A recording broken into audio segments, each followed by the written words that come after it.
Okay, welcome. Just want to quickly talk about something, short video on football analytics and how it can be helpful to, as we say, a club or coach or play, even just to evaluate their own performance throughout the season. So we're going to go to what are football analytics? What do we do as football analysts? Well, we look at mainly video and the data, so look at what it can provide us in football and how we can use the information to make better decisions on the day of a match or with training, and see how we can improve those throughout the course of a couple of games or even a period of season. So, like, what kind of data will we be looking at?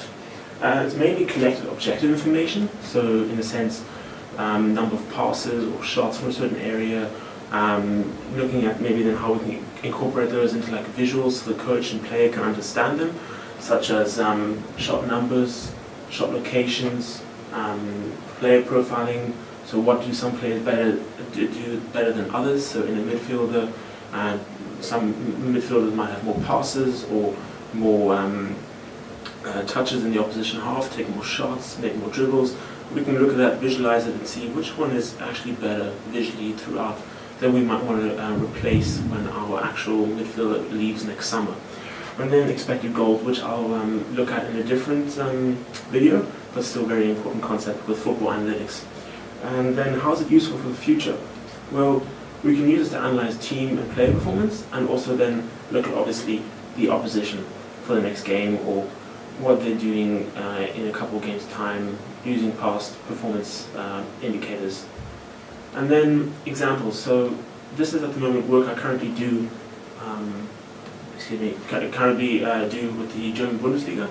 So in a sense, we've got all here on the left-hand side, all the shot numbers for all the different teams. So the goal, first column, saved, on target, off target, woodwork, and then blocked. And this is then here kind of an area of where we can kind of see where the teams or players are taking shots from. So you can see that the goals is this red part here.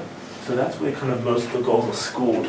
Not just generally in the Bundesliga, but like generally in all kind of professional football. So on to the next slide, example of the shot map. So this is something as well I've been doing on Tableau Public. I'll tell you about at the end how you can access this information. It's completely free. So in a sense, you could filter this down here. So this is something I've built. We've got the filters around here. You can go by fixture, by game week, by team, by player, by the opposition, and then look at how your goalkeeper is performing with certain shots from certain areas. So in a sense, this is Pierre-Emerick Aubameyang, so obviously the striker from Dortmund. So you can see that he's scored 16 goals so far this season, and with that you can see where his goals are coming from. They're kind of all mostly in this kind of center area, which we kind of call part of the danger zone. So the danger zone in football is what we call kind of this area here. But actually maybe green is a bad example. Let's go back with that and let's choose yellow. We choose yellow. So we go, this is kind of the danger zone in football. So this is where kind of most shots are taken from and the most kind of dangerous shots that have the highest likelihood of scoring. This comes back to expected goals, which I said I'll talk to another one in another video. So that's essentially what it does, and it can tell us then exactly in those situations where the most of the goals are scored from for Pierre-Emerick Aubameyang this season. So you can see that he scored most of his goals from this. He's highly active in this kind of danger zone, so that makes him the perfect central poacher. So it's exactly what we can look at, just how good he is and why is he so good. Why is he so good? Because he gets into those areas and scores from them areas particularly well. And then you can see that just some small information pertaining to Aubameyang. Let's go with a red. You can see that down here, just some more information on how many minutes he's played. Now this was back, this is a shot map back from December with the Hinrunde at the end of the Bundesliga when it splits at half for the mid-season break. So he played quite a number of games. He played nearly all the games in the Bundesliga at the time.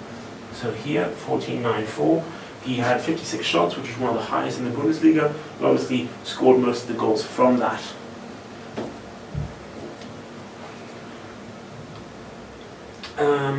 Then just some other examples, such as passing. So we can see that number of passing, who's made the most key passes. Now, key passes are passes that lead to a shot. So in a sense, we can see that the highest number, so these are the top 10 key passes in the Bundesliga from this first week of April. So you can see that Pascal Groß, Vincenzo Grifo from SC MVM Wolfsburg, Leipzig, Ousmane Dembele, Dortmund. So they've all kind of made a high number of key passes that lead to shots. So in a sense, there might be some interesting midfielders using video you could look at as to how or why they're so good and why they're getting those areas that provide their teammates with shooting opportunities. Then something else I've developed, or kind of developed in a sense, maybe kind of introduced, maybe kind of thought of, would be box key passes. So these are passes that I like to look at just in a sense. These are passes that make it into the box. So not all key passes make it into the box. So these are passes that bring us into the box, into great shooting opportunities. If you remember, we go back to that danger zone area. Inside the box, you have a higher chance of scoring or having your shot converted than outside the box. So in a sense, why are these players so good that they're getting the ball to their teammates inside the scoring area, or inside the kind of the assist area, if you want to call it, or better chance creation zones? So are there any of these players that have high number of key passes but also have high number of box key passes? So getting the ball from good areas already into even better areas over here. So one throws up Karim Demirbay from Hoffenheim. Then you have Pascal Groß, Vincenzo Grifo, and Ousmane Dembele. Now Dembele is a very exciting prospect. He's a young player. Dortmund definitely made a good swap there last year from the French league into the Bundesliga, and maybe we can understand further on why. So if you look at the key passes that we had just on the left, and the box key passes on the right, you can see that these are the four that have high number of key passes, but also number of high box key passes, the table on the previous slide on the right.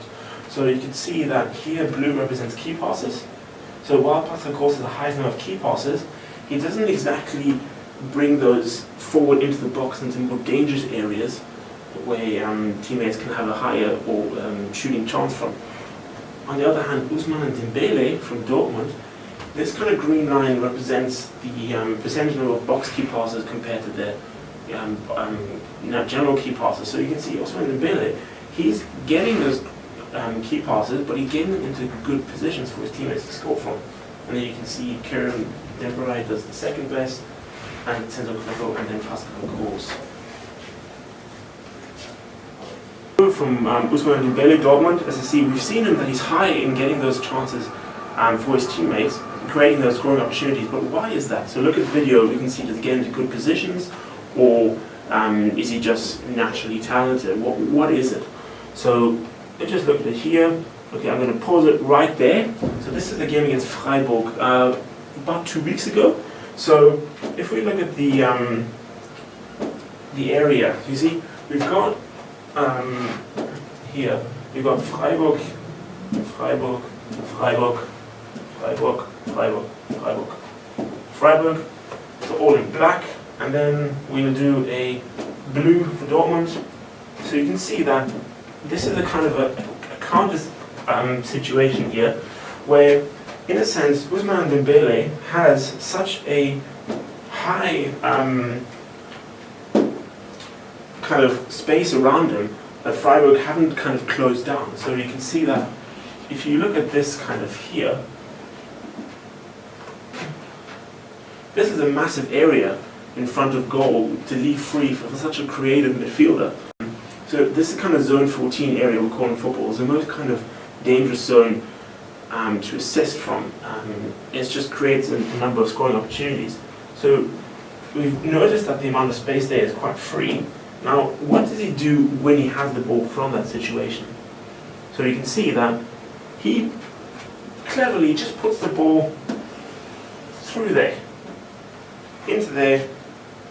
Nice situation that leaves Aubameyang, and I can't see who that is, but they've got this space here to latch on and score a goal from, which they do. And you can see here how. Might take that back a bit. My fault. I should have gotten rid of the yellow mark. So we'll watch it through again. So you see, he's got the space, runs forward, just push that ball straight through, and there you see, nice old assist, goal for Aubameyang. Now, on to the next slide. Then, in a sense, these are just my kind of social media information. So, Tableau Public, there's quite a number of works that I do with Bundesliga. You can just search Tableau Public, Alex Rackert, my name, or you can follow me on Twitter, and therefore you can see all my work I do in the Bundesliga. And that is everything. Thank you very much.